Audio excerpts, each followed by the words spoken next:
Hola, buen día Roberto, buen día Patricia. Efectivamente, junto a Pedro Brigger y en esta transmisión especial de la televisión pública de Radio Nacional le damos la muy bienvenida al presidente Rafael Correa. Gracias por esta entrevista, gracias por recibirnos en este hotel con una agenda extensa en el día de hoy, la entrevista con la presidenta Cristina Fernández, luego en la Universidad de La Plata, allí se le entregará el premio Rodolfo Walsh. Bueno, ¿qué significa justamente este premio que ya fue entregado a otros mandatarios, presidente Evo Morales, también el presidente de Venezuela?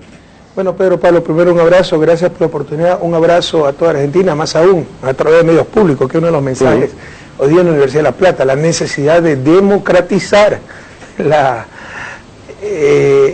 información, liberar la libertad de expresión, entre comillas las dos cosas, porque no hay prensa libre e independiente, sino sometida a los intereses privados y a los designios del capital.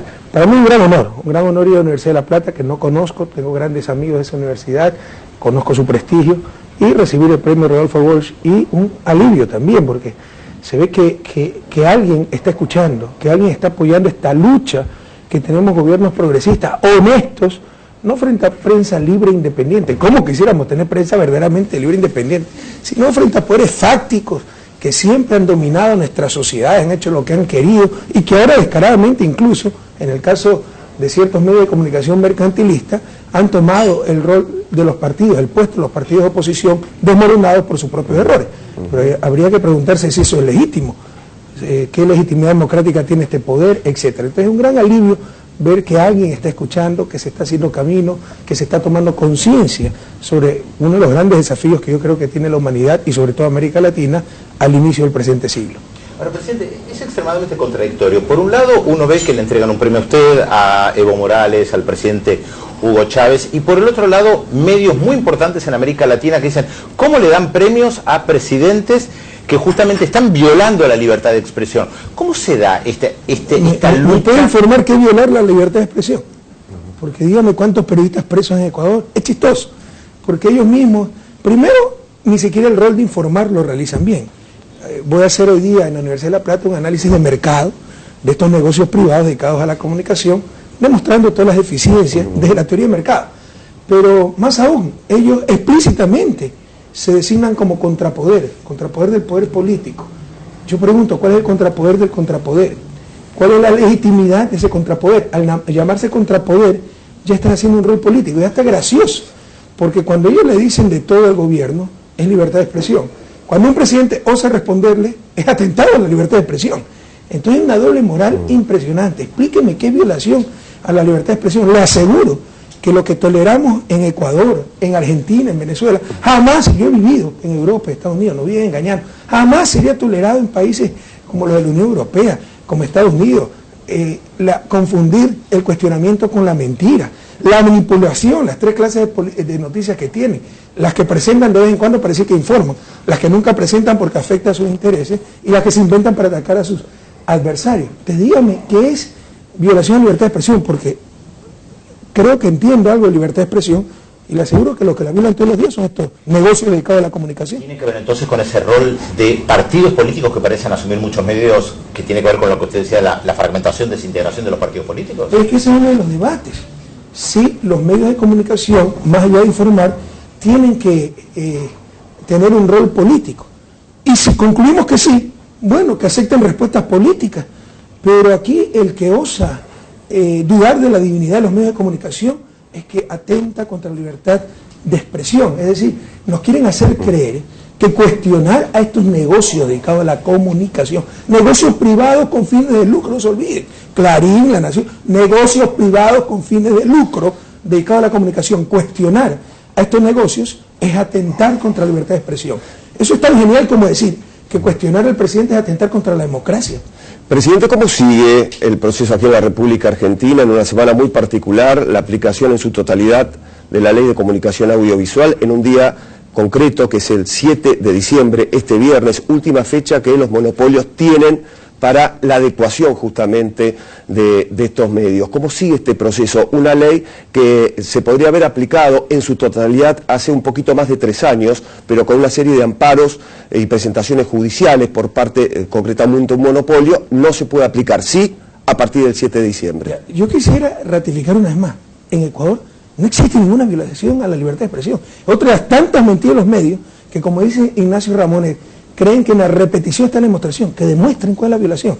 ¿Cuál es la esencia, o sea, cuál es el signo más evidente de ausencia de libertad de expresión? Censura previa. Pregúntense si hay alguna censura previa. Pero lo que no quieren tener ni siquiera es libertad, responsabilidad ulterior. Y no hay libertad sin responsabilidad, por eso es libertinaje. Entonces, una de las tantas, ustedes me acaban de demostrar una de las tantas manipulaciones y desinformación. ¿De qué atentado a la libertad de expresión están hablando? De que ejercemos también nuestra libertad de expresión para contestarle a periodistas corruptos, a medios abusivos, etcétera. Insisto, ejerciendo nuestra libertad de expresión y respondiendo al rol político que han asumido, por favor, eso es otra muestra más de que se vive una plena libertad de expresión. Con respecto al proceso argentino, lo que usted me acaba de nombrar, créanme que tuve que poner atención, porque no sabía si estaba hablando del caso argentino o del caso ecuatoriano. Tengo exactamente el mismo problema. La Constitución del 2008, en su transitoria primera, Constitución hecha por una asamblea constituyente cuyos constituyentes fueron elegidos democráticamente. Luego de tener lista la Constitución, se la puso a consideración del pueblo ecuatoriano, el cual la aprobó con 63% en los votos. En su transitoria primera establecía que en un año debemos tener una nueva ley de comunicación, la ley que tenemos actualmente es la dictadura militar. Esa nueva ley de comunicación que está en función de los principios, las garantías de la nueva Constitución, de los requerimientos del mundo actual, de una verdadera comunicación social y popular. Bueno, dale un año. Han pasado 4 años y todavía no se puede aprobar dicha ley por el boicot descarado de los medios de comunicación, por sus asambleístas asalariados, por sus corifeos en la Asamblea Nacional. Para impulsar políticamente este proceso que es necesario, para llenarlo aún más, estaba en la Constitución aprobada en las urnas, de legitimidad democrática, se le volvió a consultar al pueblo en mayo del 2011. Y nuevamente, en forma mayoritaria, el pueblo ecuatoriano dijo, necesitamos, queremos y ordenamos una nueva ley de comunicación. Y la ley duerme el sueño de los justos. En la Asamblea, por supuesto, había un linchamiento mediático, que todo es mordaza, que Correa quiere manipular para ocultar sus casos de corrupción. Créame que ni conozco el proyecto de ley. Es una iniciativa legislativa en cumplimiento de la Constitución. Ya había 18 proyectos, pues al tercero ya me cansé y dejé de darle seguimiento y estoy esperando que me venga. Pero está totalmente bloqueada. Así que tuve que poner atención, si es que hablaba del caso argentino o del caso ecuatoriano. Pero por supuesto que frente a algo tan importante como la información, que puede destrozar una sociedad, puede ayudar a cohesionarla, etcétera, se necesita control social. Y ese control social institucionalizado se realiza a través de leyes con legitimidad democrática que emanan de autoridad legítima. En consecuencia, Argentina tiene que seguir luchando por tener esa ley de comunicación adecuada, ¿no?, para, en tiempos modernos, en los tiempos actuales, regular adecuadamente, insisto, algo tan fundamental como la información, que cae en la contradicción de ser un derecho, pero es provisto por negocios privados con fines de lucro. O sea, en esas situaciones, más que nunca se requiere ese control social. Presidente, una de las características de su gobierno fue la revisión de la deuda externa de gobiernos anteriores. ¿Dónde está ese proceso y cómo se liga con esta nueva tasa a las ganancias a la banca privada que comenzaría a implementarse en enero del año que viene? Bueno, eso demuestra bastante bien el cambio de relaciones de poder en Ecuador, como en Argentina, como en muchos países de nuestra América Latina. Antes éramos sometidos a los intereses del capital, no se podía cuestionar, si no eran populistas, bueno, nos dicen de todo, ¿no? Pero lo técnico era pagar hasta por anticipada la deuda externa, sin cuestionarse si era legítima, ilegítima, para qué había servido. En consecuencia, apenas llegamos al gobierno. Y eso demuestra quién manda en una sociedad, cuidado. Porque con la misma fuerza se puede decir, ahí está la deuda social, la falta de educación, la falta de vivienda, la falta de trabajo, la falta de salud. Pero los pobres no tenían voz, era el Estado burgués representando unas minorías, sobre todo al capital y al capital financiero nacional y transnacional. Apenas llegamos al gobierno, hecho inédito en América Latina, ordenamos una auditoría de la deuda. Ya habían existido auditorías de la deuda, pero de la sociedad civil, por primera vez en la historia desde un gobierno.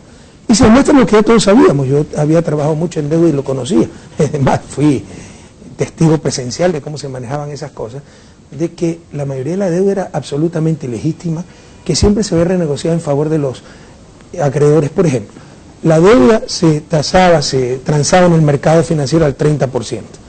y la compraba a 30%. O sea, si usted tenía bono de deuda que decía $100, en verdad lo había comprado a $30. ¿Qué es lo que dice la lógica?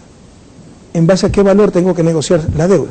¿En base al valor de mercado? No, la negociamos en base al valor nominal. Y como gran caridad, concesión, nos daban 30, 40% de descuento. Es decir, pagamos $60, lo que usted compró en 30. Y siempre era en favor de los acreedores. Y no acababa nunca esa deuda, sino que crecía día a día por la capitalización de intereses, lo cual era ilegal en el marco jurídico ecuatoriano, y un largo etcétera de ilegalidades. El origen de esa deuda es época de dictadura, con mucha corrupción, incluso para gasto corriente, para compra de armamentos, etcétera. Bueno, se demostró lo que todos sabíamos.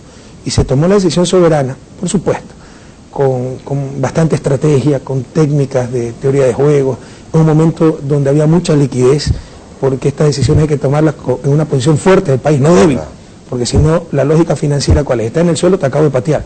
La lógica de desarrollo es te doy la mano. Entonces, para salir del bache, del problema.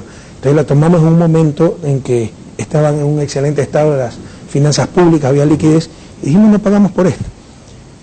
Entonces obligamos a los acreedores a vender sus bonos y pudimos recomprar esa deuda a un promedio de 35% de su valor nominal, que era el valor al que se había en su gran mayoría transado en el mercado.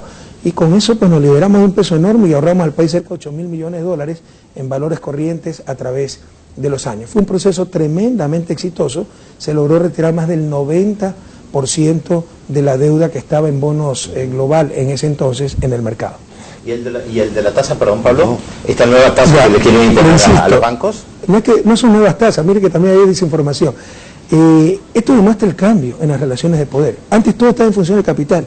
¿Quiénes mandaban? Los banqueros, como está pasando en Europa, todo el problema de Europa, y por eso van a alargar la crisis, va a ser más profunda y sobre todo va a costarle a los ciudadanos y no a las corporaciones y al capital financiero, es para defender los intereses del capital financiero. Lo que se está haciendo con Grecia, no lo sabemos de memoria, los argentinos, los ecuatorianos, los latinoamericanos, es darle por un lado chorro de dinero al Fondo Monetario, pero con tales ajustes para que nada quede en Grecia, para que nada quede para el pueblo griego, para que nada quede para superar la crisis, sino que todo salga por otro lado para pagar la deuda con los bancos alemanes y franceses. Es cuidar nada más el retorno de los rendimientos del capital financiero. Eso no lo sabemos de memoria en América Latina. Entonces, en Ecuador, con esta relación de poder, donde siempre mandaban los bancos, el capital financiero, los acreedores externos, lo que a nadie sorprendía que se socialicen las pérdidas. En el 99 quiebra el sistema bancario, nos hacen pagar a todos. Nos incautan los depósitos del gobierno, cheerleader del neoliberalismo, ¿no? Que propiedad privada, que mercado, que minimización del Estado. Y cuando pierden los bancos, fruto de ese fundamentalismo neoliberal, porque en el 94 se relajan los controles financieros bajo el mito que nunca ha existido ni existirá de que solitos se autorregulan los negocios, la mano invisible, ¿no? Que como dice Stiglitz es tan invisible que nunca se la ha visto. Entonces en el 99 colapsa el sistema financiero, quiebran los bancos por corrupción, por incapacidad, préstamos vinculados, por haber utilizado la plata de los depositantes en sueños faraónicos, edificios de mármol con columnas neoclásicas y toda esa vaina, y nos hacen pagar a todos por esa quiebra. Entre otras cosas, fueron múltiples mecanismos, la crisis costó más de $6.000 millones, que en proporción a nuestro Producto Interno Bruto de las crisis más costosas de América Latina. Pero, por ejemplo, en el caso de los ciudadanos comunes y corrientes, ¿cómo la pagamos esa crisis? Nos congelan los depósitos, la mayor incautación de propiedad privada en la historia del país, por parte de gobiernos que eran los aladides de la propiedad privada, ¿no? Pero nos congelan a 1 millón, por ejemplo, si yo tenía 1 millón de sucres, que era la moneda de ese entonces, el tipo de cambio era 10.000 sucres dólar, cuando se realiza el congelamiento en marzo de 1999, significa que me congelan $100, era 10.000 sucres dólar. Triplica la emisión monetaria el Banco Central autónomo, agencioso siempre para salvar a los banqueros, destroza la moneda nacional, se la elimina en una de las mayores barbaridades. Mira los problemas que tiene Europa para salir de la crisis por tener moneda común. Nosotros tenemos moneda extranjera, mucho más grave. Ustedes saben lo que fue la convertibilidad. Sí, sí. Ya, la dolarización es más grave que la convertibilidad, por si acaso, ¿no? Pulverizan la moneda nacional, llegan a la genial conclusión de que los ecuatorianos somos inferiores genéticamente al resto del mundo, que no podemos tener moneda nacional, la eliminan en vez de analizar por qué se había dado esa destrucción, ¿no? Por la colusión entre poder financiero y poder político. Y nos quedamos con dólar. Y se empiezan a devolver los depósitos un año después, pero a 25.000 sucres dólar y en dólar. Es decir, 1 millón de sucres, cuando le congelaron los depósitos, marzo del 99, a 10.000 sucres dólares eran $100. Un año después, cuando le permiten recuperar su plata, se le vuelven en dólares 25.000 sucres dólares. Esos $100 se volvieron solo $40. Le robaron 60% de sus depósitos. Y así los ciudadanos transfirieron más de 2.000 millones para lo que llamamos Ecuador el salvataje bancario. Bueno, eso sabe en el viejo país, se socializaron las pérdidas. El año pasado, gracias a la buena conducción de la economía, los bancos rompieron todos los récords de utilidades, más de 460 millones. En los 5 años del gobierno han ganado más de 1.600 millones, más de lo que han ganado en toda su vida. Bueno, llegó la hora de socializar las ganancias, ya no las pérdidas.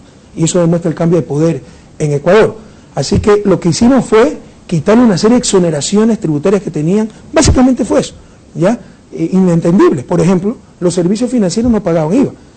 Y cuidando, impuesto al valor agregado, y cuidando que eso no se lo traspasan a los ciudadanos. Es decir, regulando los precios, si valía 50 centavos el retiro de su plata de un cajero automático, que se mantenga los 50 centavos, pero ahora sí pagando IVA. Es decir, el IVA recae sobre el banco. Tenían disminución de 10 puntos en el impuesto a la renta si reinvertían utilidades. Ya se le quitó esa exoneración tributaria. Y con eso hemos logrado liberar cerca de 140 millones de dólares de excedentes de utilidades extraordinarias que tienen los bancos y estamos financiando el incremento de transferencias monetarias a los más pobres, en uno de los procesos de redistribución del ingreso más importantes de la historia del Ecuador. Pero lo fundamental, que por primera vez en el Ecuador ya no se socializan las pérdidas, ahora se socializan las ganancias. Presidente, usted recién narraba la situación en Europa, puntualmente España, puntualmente Grecia. A partir de esta situación económica y social en Europa, genera una nueva oportunidad para América Latina, y a partir de esta situación, ¿cuál es el rol que debería cumplir el Mercosur? ¿Cuál es el rol que debería cumplir la UNASUR? Y en minutos vamos a estar hablando de la cumbre de Brasil, pero me gustaría primero esta respuesta. Hay oportunidades y hay riesgos, cuidado. O sea, en principio puede ser mucho más lo que perdamos que lo que ganemos con una crisis de Europa, que es uno de los principales mercados de Mercosur, de UNASUR, de América Latina. Hay oportunidades, por ejemplo, en el caso ecuatoriano, necesitamos muchos médicos especialistas, están viniendo los médicos especialistas españoles desempleados, necesitamos elevar rápidamente el nivel docente de nuestras universidades, nos están viniendo profesores con alto nivel académico, siempre hay oportunidades, pero yo diría, en una crisis europea, son los más los riesgos que las oportunidades. En otras palabras, si me pusieras a elegir, además, pues por supuesto, el costo político, social, humano de la crisis, a América Latina le conviene mucho más que la Unión Europea salga lo más rápidamente de la crisis. No nos conviene que esté en crisis la Unión Europea. ¿Cuáles son los riesgos? De profundización de la crisis, depresión de los mercados de exportación de nuestros productos. El caso ecuatoriano puede ser caída del precio del petróleo, también depende mucho de lo que pasa en Estados Unidos, y eso puede golpear grandemente nuestras economías. Le insisto, a todos nos conviene, ya desde el punto de vista macroeconómico, no solo desde el punto de vista humano, que es lo esencial, que lo más rápidamente Europa supere su crisis. Y cuidado, sembramos sobre expectativas. No es que Europa ya es pobre y nosotros somos el ejemplo. América Latina lleva apenas 3 años creciendo, y que decreció en 2009, 2% en promedio de la región. Y se confunde flujo con stock, con acervo. La producción es un flujo. No quiere decir que Europa no esté produciendo, está produciendo mucho. Lo que no está aumentando ese flujo. Pero el flujo es como una llave de agua que cae sobre un balde. Entonces el flujo es por unidad de tiempo, 2 litros por minuto. PIB, 1.000 millones por año. Ese es el flujo. Y el balde es donde se va acumulando ese flujo. Ese es el stock, el acervo, la riqueza. ¿Ya? Usted puede tener un gran flujo, pero que empezó hace 2 minutos y tiene poquito en el balde. Puede tener un pequeño flujo, o nada de flujo, pero hubo flujo durante décadas, durante siglos, y tiene el balde lleno. Entonces Europa no es que es pobre, es rica. Ahí está su riqueza, mucho más, muchísimo más que la de América Latina. Porque si Europa produce 4, 5, 6 veces lo que produce América Latina, también es el tiempo que lleva acumulando. Y nos lleva décadas y no siglos. Entonces la diferencia en riqueza no es 4, 5, 6 veces, es 10, 15, 40 veces. Y ahí está esa infraestructura, esas carreteras, ahí está ese equipamiento, ahí está ese talento humano, esa ciencia y tecnología. No son pobres. Es un problema de política económica, de coordinación económica, en otras palabras, que por no utilizar adecuadamente política económica, política monetaria, política fiscal, si usted quiere con todo respeto, por hacer exactamente lo contrario a lo que requiere la técnica, están agudizando la crisis, no la están resolviendo. Y al final del día, ¿Por qué se hace exactamente lo contrario? Por tratar de defender incluso torpemente y como le decía, los intereses, los retornos del capital financiero. Pero van a llegar al peor de los mundos. Por ejemplo, en el caso español, si una familia no puede pagar su crédito hipotecario, esa familia tiene un problema. Si centenas de miles de familias no pueden pagar ese crédito, es la sociedad, la economía la que tiene el problema, la familia, los bancos, el gobierno. Seguir con la misma lógica que cuando una familia no podía pagar el crédito es una torpeza. Al final del día, las familias que necesitan casas van a quedarse sin casas y los bancos que no necesitan casas van a quedarse repletos de casas. El peor de los mundos desde el punto de vista económico, economía autista, torpeza económica. ¿Por qué? Por la inflexibilidad del capital financiero. Entonces, Europa no es pobre, no es que América Latina ya está cerrando, sí estamos cerrando la brecha, pues nos falta todavía muchísimo para cerrarla con respecto a los niveles de vida de Europa. El problema de Europa no es pobreza, es rica, tiene capacidad de montón. El problema es de pésima política económica, que se puede traducir en falta de coordinación dentro de la sociedad. Recién nombrábamos al Mercosur, justamente en 48 horas, Pedro, hay una cumbre en Brasil, allí su país va a solicitar ser miembro pleno del Mercado Común del Sur, lo mismo va a ser Bolivia. ¿Existe esta posibilidad concretamente que se pueda anunciar este viernes allí en Brasil? Todavía estamos estudiando el caso, Mercosur nos ha invitado a ser miembros, a Bolivia y Ecuador. En el caso de Ecuador, y con todo respeto y cariño, el inmenso cariño que tenemos a Bolivia, es muy conveniente para Mercosur integrar un miembro como Ecuador, porque sería el único miembro con costas en el Pacífico, con salida hacia el Pacífico. Claro. Entonces, nosotros presentamos una serie de preguntas, de solicitud de información que estamos analizando para tomar una decisión soberana de ingresar o no a ese bloque que nos interesa muchísimo en principio. Ahora, ¿tiene sentido que existan dos bloques separados con países casi similares, Mercosur, UNASUR? Bueno, no son, en ese caso, no que son dos bloques separados, el uno integra al otro.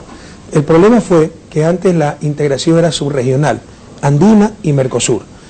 No solo eso, Mercosur nace en plena era neoliberal, le sale con un marcado tinte mercantilista. La integración, solo crear mercados, no crear ciudadanos, sino crear consumidores.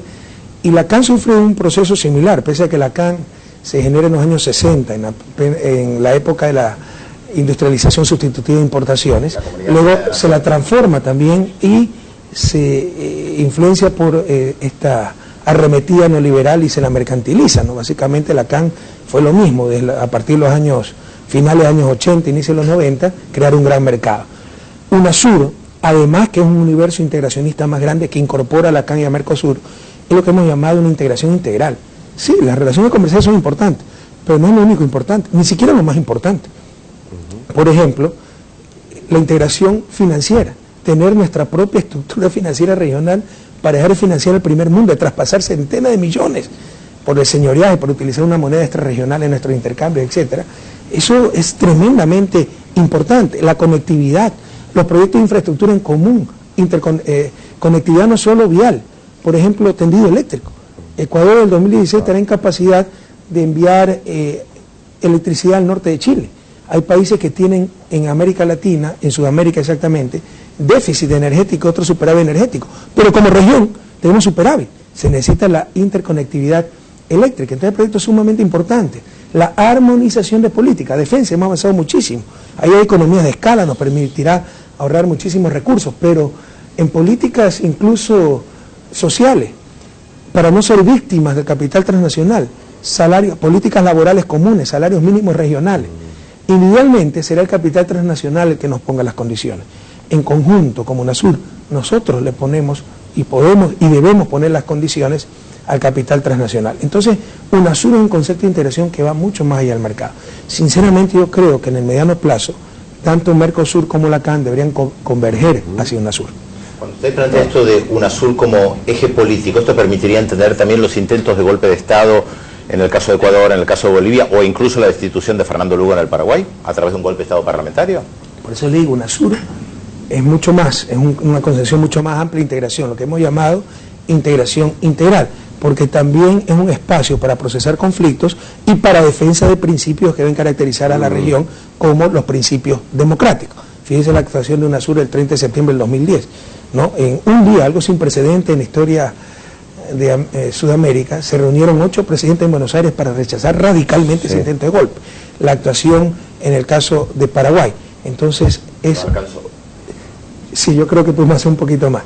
Entonces, es una integración que va mucho más allá de la visión mercantilista, que con todo respeto ha caracterizado a la CAN y a Mercosur prácticamente de su inicio. Ahora es que está cambiando, rechazando, cuestionando, por ejemplo, los tratados de libre comercio.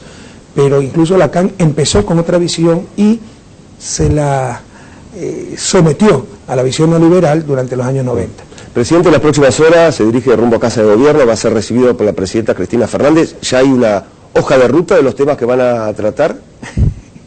Me la pone difícil. Sí sabemos los 2 o 3 puntos principales que vamos a tratar con la presidenta. Incluso ya está el convenio hecho para revalidación de los títulos universitarios ecuatorianos en Argentina, sobre todo los títulos de médicos. Se están viniendo muchos médicos a hacer posgrado. Tenemos un programa de becas enorme. Para finales de este año esperamos haber otorgado 5.000 becas, más que en toda la historia del país junta esa historia, todos los gobiernos juntos, y muchos de esos jóvenes, sobre todo, en muchas profesiones, pero sobre todo médicos, vienen a hacer su especialización a Argentina por la reputación de la Universidad de Argentina en general y en particular en el área médica. Pero obviamente también se van a tratar otros puntos. Sinceramente, hemos tenido tan intensa agenda que todavía no puedo chequear en detalle todos los puntos para la reunión con Cristina, pero sí tenemos los 2 o 3 puntos principales, entre ellos la revalidación de títulos. Cambio de tema, el asilo político de Julian Assange ha sido noticia en los últimos meses y la cuestión Ecuador, a partir de este asilo, lógicamente ha tenido voces a favor y voces en contra. Me gustaría saber hoy su opinión y cómo está viendo este proceso cuando ya pasaron algunos meses y la situación hasta el momento no ha variado mucho. Claro, sí. Assange todavía está en la embajada Exactamente. En Londres. Las voces a favor, nuestros pueblos, las voces en contra, ciertos poderes fácticos que están contra nuestro gobierno. Hago una encuesta.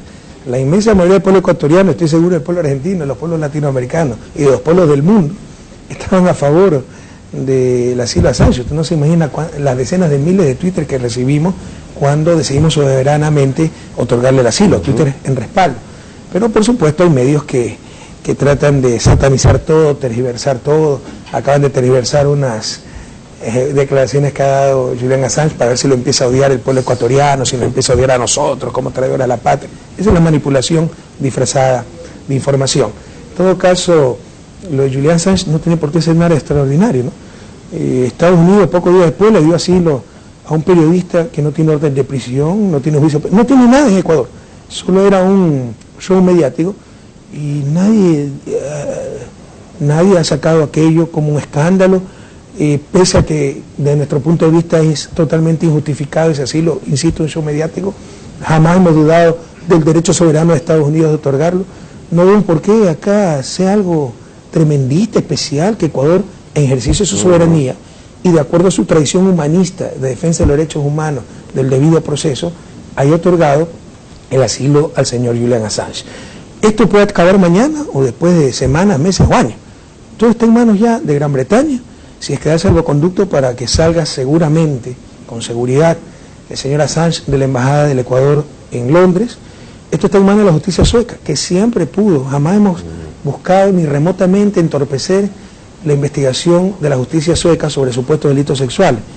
Pero de acuerdo a la legislación sueca, de acuerdo a precedentes existentes, ellos pueden, esto es perfectamente legal, ya ha habido incluso, insisto, antecedentes, ellos pueden interrogar al señor Assange vía electrónica, Skype, Internet, o enviar un fiscal para que lo interrogue en la embajada. No lo quieren hacer. Creo que usted y se acaba el lío. Claro. Y una tercera alternativa, que luego un poquito más remota, es que tengan éxito las acciones judiciales que ha emprendido el abogado del señor Assange frente al sistema de justicia europeo para permitir que salga, insisto, con seguridad y le elija el país de destino con total libertad el señor Assange de la Embajada del Ecuador en Londres, que pueda salir con esa seguridad, insisto. Entonces hay una serie de acciones que el juez Baltasar Garzón, abogado español, sí, abogado de Julian Assange, está realizando frente al sistema de justicia europeo. Bueno, la verdad que han quedado y quedan muchísimos temas para seguir dialogando con el presidente de Ecuador, por ejemplo, el proceso electoral, las elecciones, su candidatura a la reelección. Lo vamos a tener que dejar para otra oportunidad. estamos cerrando ya esta entrevista. Sí, además el tema del premio era algo importante, hemos hablado mucho de los medios de comunicación que Me atraviesan... siento muy honrado, muy agradecido, lo recibo en nombre del pueblo ecuatoriano, pero es reconfortante ver que la lucha tiene eco, porque usted sabe el linchamiento mediático que tenemos todos los días, ustedes lo han dicho, y que con respecto a lo que dicen los diarios, las violaciones de libertad de expresión, muéstreme una, por el amor de Dios, y yo le puedo mostrar muchísimas violaciones a la verdadera libertad de expresión, porque todos los tratados internacionales ponen como límite a la libertad de expresión, empezando por la Convención Interamericana de Derechos Humanos, la reputación de las personas y la seguridad nacional. Vaya bien, pues cómo juega con la reputación de las personas, para ver si nos sometemos a sus caprichos. Pero aquí encontrarán dignidad e integridad.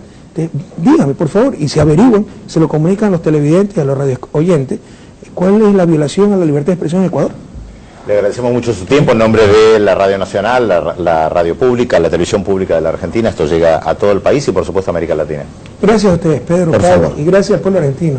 Siempre nos sentimos felices de estar en esta tierra hermana. Muy amable, presidente. Bueno, esta edición especial hemos compartido con la radio, con la televisión pública, con Visión 7. Pedro, gracias. Un lujo. Al presidente nuevamente, muy amable por habernos recibido esta mañana. Volvemos al estudio con Roberto, con Patricia. Ustedes. Gracias, Pablo Viña, Pedro Briguer, por esta entrevista exclusiva con el presidente Rafael Correa.